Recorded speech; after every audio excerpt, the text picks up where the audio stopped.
السلام علیکم ورحمۃ اللہ وبرکاتہ۔ بسم اللہ الرحمن الرحیم۔ رسول اللہ صلی اللہ علیہ وآلہ وسلم کے جلیل القدر صحابی حضرت عباس بن عبد المطلب رضی اللہ تعالی عنہ کا تعلق مکہ شہر میں مشہور قبیلہ قریش کے معزز ترین خاندان بنو ہاشم سے تھا۔ یہ رسول اللہ صلی اللہ علیہ وآلہ وسلم کے چچا تھے۔ عمر میں آپ سے تقریباً 4 سال بڑے تھے۔ اپنے بھائی ابو طالب بن عبد المطلب کی وفات کے بعد یہی خاندان بنو ہاشم کے سردار نیز متولی یہ کعبہ تھے۔ یہی وجہ تھی کہ اس معاشرے میں انہیں انتہائی عزت اور احترام کی نگاہ سے دیکھا جاتا تھا۔ حضرت عباس رضی اللہ تعالیٰ عنہ قبل الاسلام اس معاشرے میں بھی سخاوت و فیاضی میں اپنی مثال آپ تھے۔ مہمان نوازی نیز محتاجوں اور ضرورت مندوں کی مدد و اعانت اور ان کی خبر گیری کے معاملے میں ہمہ وقت پیش رہا کرتے تھے۔ حضرت عباس رضی اللہ تعالیٰ عنہ ابتدا سے ہی انتہائی شریف النفس قسم کے انسان تھے۔ ابو طالب کی طرح یہ بھی ہمیشہ رسول اللہ صلی اللہ علیہ وآلہ وسلم کے ساتھ بہت ہی رحمت اور شفقت کا معاملہ کیا کرتے تھے۔ مشرکین مکہ کے مقابلے میں آپ صلی اللہ علیہ وآلہ وسلم کی طرف سے ہمیشہ مدافعت و حمایت کی بھی حتی المقدور کوشش جستجو کیا کرتے تھے۔ نبوت کے 13ویں سال بیعت عقبہ ثانیہ کے موقع پر آپ صلی اللہ علیہ وآلہ وسلم جب مدینہ سے آئے ہوئے افراد کے ساتھ طے شدہ منصوبے کے مطابق خفیہ ملاقات کی غرض سے رات کی تاریکی میں اپنے گھر سے مینا کی جانب روانہ ہونے لگے، تب عین وقت پر حضرت عباس رضی اللہ تعالی عنہ بھی آ پہنچے اور اصرار کیا کہ میں آپ کو ہرگز تنہا نہیں جانے دوں گا، میں بھی ضرور آپ کے ہمراہ وہاں جاؤں گا۔ حضرت عباس رضی اللہ تعالی عنہ اس وقت تک مسلمان نہیں ہوئے تھے اور اپنے پرانے دین پر ہی قائم تھے، لیکن اپنے بھتیجے یعنی رسول اللہ صلی اللہ علیہ وآلہ وسلم کے ساتھ محبت و شفقت کا یہ عالم تھا کہ انہوں نے اس بات کو گوارا نہیں کیا کہ اس قدر خطرہ مول لیتے ہوئے ان کا بھتیجا اکیلا وہاں جائے۔ ایک تو راستے میں قدم بقدم پر مشرکین مکہ کی طرف سے خطرہ، اور اس کے علاوہ مزید یہ کہ انہیں کچھ اندازہ ہو چکا تھا کہ اس ملاقات میں آپ صلی اللہ علیہ وآلہ وسلم شاید اب مستقل طور پر مکہ سے مدینہ منتقل ہو جانے کے بارے میں ان لوگوں کے ساتھ کچھ گفت و شنید کریں گے اور اس سلسلے میں کچھ اہم معاملات طے کیے جائیں گے۔ چونکہ یہ انتہائی نازک معاملہ تھا، حضرت عباس رضی اللہ تعالیٰ عنہ کی خواہش تھی کہ اس اہم اور حساس ترین معاملے پر گفت و شنید کے موقع پر وہ بھی موجود ہوں اور فریقین کے مابین اس بارے میں جو کچھ بھی طے ہو وہ ان کی موجودگی میں ہو، تاکہ ان کا پیارا بھتیجا کسی مشکل میں نہ پھنس جائے۔ چنانچہ آپ صلی اللہ علیہ وآلہ وسلم اس موقع پر اپنے مشفق و مہربان چچا کے اصرار کو دیکھتے ہوئے انہیں اپنے ہمراہ لے گئے تھے اور وہاں مینا میں اس ملاقات اور پھر بیعت کے موقع پر انصار مدینہ نے آپ کو مستقل مدینہ چلے آنے کی دعوت دی تھی۔ تب رسول اللہ صلی اللہ علیہ وآلہ وسلم اور انصار مدینہ کے مابین اس حوالے سے طے کیے جانے والے معاملات اور ضروری گفت و شنید کے موقع پر حضرت عباس رضی اللہ تعالی عنہ بھی موجود تھے۔ یقیناً اس سے حضرت عباس رضی اللہ تعالی عنہ کے دل میں رسول اللہ صلی اللہ علیہ وآلہ وسلم کے ساتھ والہانہ تعلق اور آپ کی خیریت و سلامتی کے حوالے سے فکر، تشویش اور خیرخواہی کے جذبات کی خوب عکاسی ہوتی ہے۔ حضرت عباس بن عبد المطلب رضی اللہ تعالیٰ عنہ دین اسلام کے ظہور کے بعد بہت ابتدائی زمانے سے ہی دین برحق قبول کرنا چاہتے تھے، لیکن ایسا نہیں ہو سکا۔ البتہ اس کے باوجود وہ ہمیشہ مسلمانوں کے ساتھ ہمدردی کا اظہار کرتے رہے۔ مسلمانوں کی حفاظت و سلامتی سے متعلق جو کچھ بھی ان سے بن پڑا، ہمیشہ ہی اس سلسلے میں حتی المقدور کوشش و جستجو میں مشغول رہے۔ نبوت کے 13ویں سال جب ہجرت مدینہ کا حکم نازل ہوا تو رسول اللہ صلی اللہ علیہ وآلہ وسلم اور دیگر تمام مسلمان اپنے آبائی شہر مکہ کو خیر باد کہتے ہوئے مدینہ چلے آئے تھے، اور پھر اس ہجرت کے بعد محض اگلے سال ہی مشرکین مکہ مسلمانوں کو نیست و نابود کر دینے کی غرض سے مدینہ کی جانب رواں دواں ہو گئے تھے،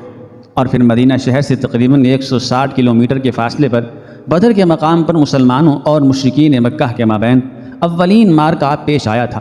اس موقع پر حضرت عباس رضی اللہ تعالیٰ عنہ مشرکین مکہ کے ہمراہ بادل نخواستہ اور مجبوراً چلے آئے تھے، جبکہ ان کی دلی ہمدردیاں مسلمانوں کے ساتھ تھیں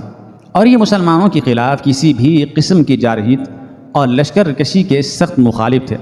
اس موقع پر رسول اللہ صلی اللہ علیہ وآلہ وسلم نے اپنے صحابہ کرام رضوان اللہ علیہم اجمعین کو یہ تاکید فرما دی تھی کہ دوران جنگ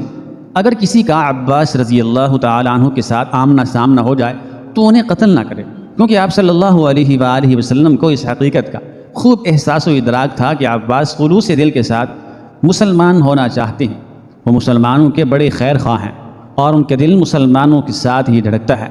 اور پھر غزوہ بدر کے اختتام پر کیفیت کچھ یوں تھی کہ مشرکین مکہ میں سے 70 افراد مارے گئے تھے، 70 ہی مسلمانوں کے ہاتھوں قیدی بنے تھے، جبکہ باقی لوگ جان بچا کر واپس لوٹ گئے تھے۔ حضرت عباس رضی اللہ تعالی عنہ کا نصیب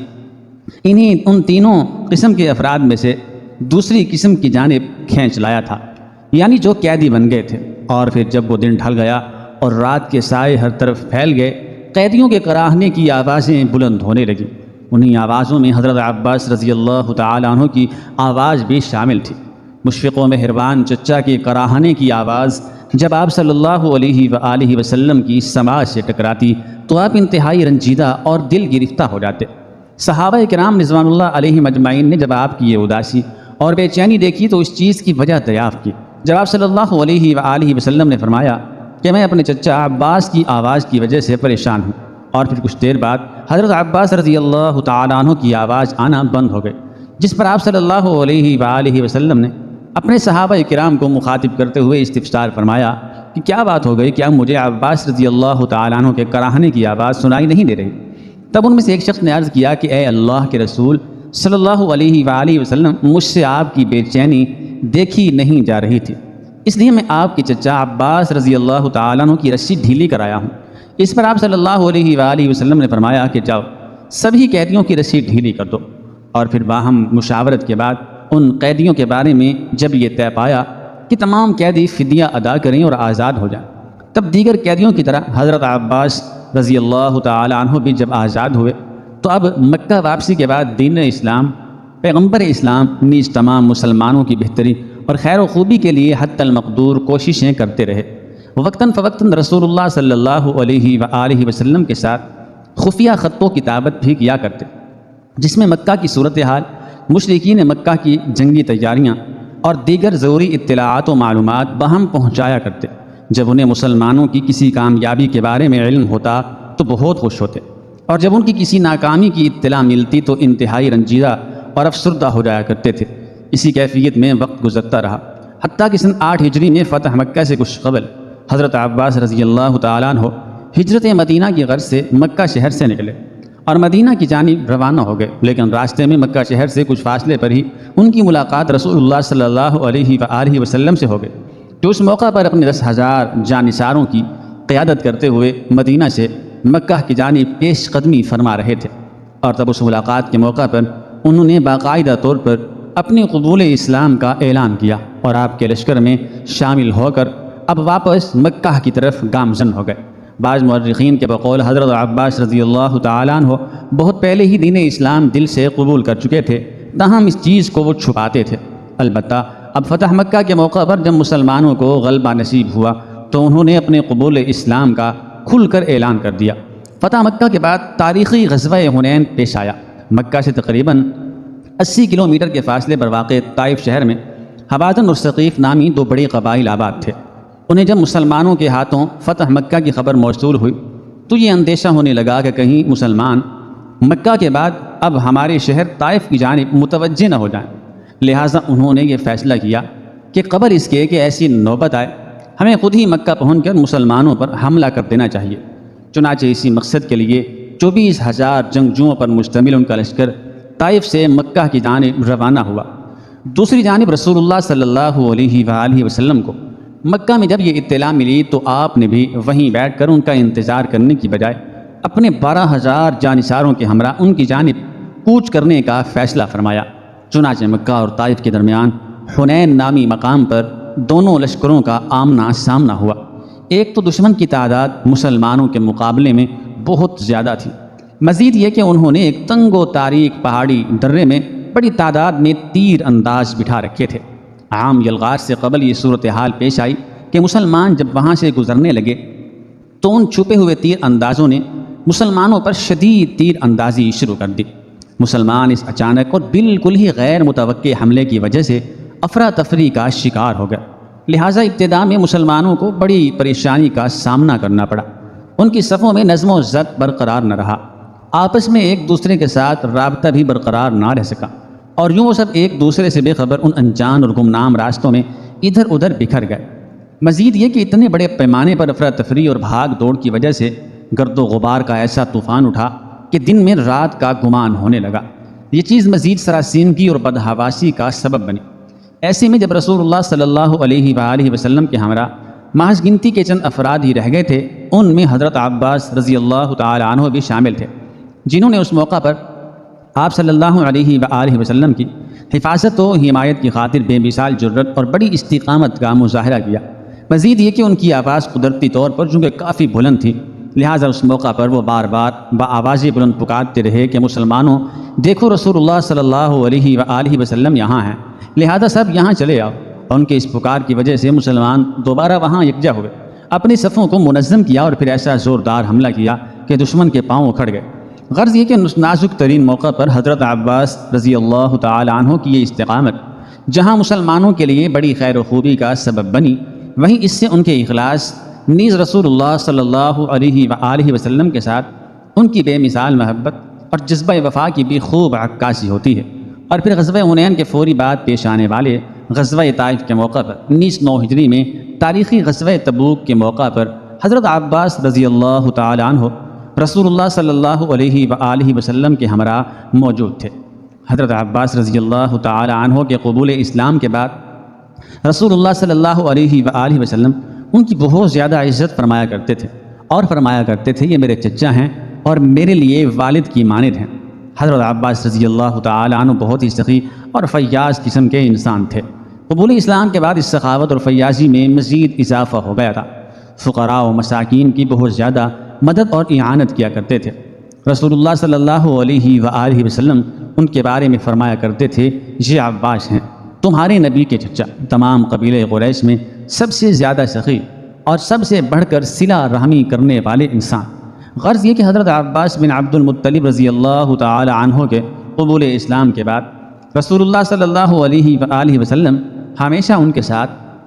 بہت ہی عزت اور احترام سے پیش آتے رہے، اور یوں آپ صلی اللہ علیہ وآلہ وسلم کا مبارک دور گزر گیا۔ رسول اللہ صلی اللہ علیہ وآلہ وسلم کے وصال کے بعد آپ کے خلفائے راشدین کے دور میں بھی حضرت عباس رضی اللہ تعالی عنہ کو اسی قدر و منزلت کی نگاہ سے دیکھا جاتا رہا۔ خلیفہ اول حضرت ابو بکر صدیق رضی اللہ تعالی عنہ ان کی بہت زیادہ تعظیم و تکریم کیا کرتے۔ ان کے بعد خلیفہ دوم حضرت عمر بن خطاب رضی اللہ تعالی عنہ کی بھی یہی کیفیت رہی، حتیٰ کہ اگر راستے میں کہیں آتے جاتے انہیں حضرت عباس رضی اللہ تعالی عنہ نظر آ جاتے تو وہ ان کی احترام میں اپنی سواری سے نیچے اترتے اور پیدل چلنے لگتے اور یوں کہا کرتے یہ نبی صلی اللہ علیہ وآلہ وسلم کے چچا محترم ہیں۔ مقصد یہ کہ نبی صلی اللہ علیہ وآلہ وسلم کے چچا محترم اگر پیدل چل رہے ہیں، ایسے میں سواری پر ان کے قریب سے گزروں یہ مناسب نہیں۔ حضرت عمر بن خطاب رضی اللہ تعالی عنہ اپنے دور خلافت میں مشکل مواقع پر خود بکثرت دعا و مناجات کے علاوہ اکثر و بیشتر حضرت عباس رضی اللہ تعالی عنہ سے بھی دعا کروایا کرتے تھے۔ چنانچہ ایک بار جب سخت قحط پڑا تب انہوں نے حضرت عباس رضی اللہ تعالی عنہ سے دعا کے لیے کہا، جس پر حضرت عباس رضی اللہ تعالی عنہ نے خوب گڑ گڑا کر اور نہایت دلسوزی کے ساتھ دعا کی، اور پھر دعا سے فراغت کے بعد جب مڑ کر حضرت عمر رضی اللہ تعالی عنہ کی جانب دیکھا تو ان کی آنکھوں سے آنسوؤں کی بارش ہو رہی تھی، اور تب دیکھتے ہی دیکھتے آسمان سے بھی خوب بارش برسنے لگی۔ جس طرح ایک طرف حضرت عباس رضی اللہ تعالی عنہ کی آنکھوں سے لگاتار آنسوؤں کی برسات ہو رہی تھی، بعینی ہی اسی طرح اب دوسری طرف آسمان سے بھی خوب پانی برسنے لگا تھا، حالانکہ اس سے قبل وہاں مطلع بالکل صاف تھا، بارش کے قطعاً کوئی آثار نہیں تھے، بادلوں کا کوئی نام و نشان تک نہیں تھا۔ اسی کیفیت میں مدینہ میں وقت گزرتا رہا، آتے جاتے موسموں کا سفر جاری رہا۔ آخر رسول اللہ صلی اللہ علیہ وآلہ وسلم کے جلیل القدر صحابی نیز آپ کے مشفق و مہربان چچا حضرت عباس بن عبد المطلب رضی اللہ تعالیٰ عنہ خلیفہ سوم حضرت عثمان بن عفان رضی اللہ تعالیٰ عنہ کے زمانہ خلافت کے دوران 32 ہجری بروز جمعہ 82 سال کی عمر میں اس جہان فانی سے کوچ کر گئے اور اپنے اللہ سے جا ملے۔ تجہیز و تکفین کے موقع پر خلیفہ وقت حضرت عثمان بن عفان رضی اللہ تعالیٰ عنہ پیش رہے، نماز جنازہ بھی انہوں نے ہی پڑھائی، اور پھر انہیں مدینہ منورہ کے قبرستان بقیع میں سپرد خاک کر دیا گیا۔ اللہ تعالی جنت الفردوس میں ان کے درجات بلند فرمائے، آمین ثم آمین۔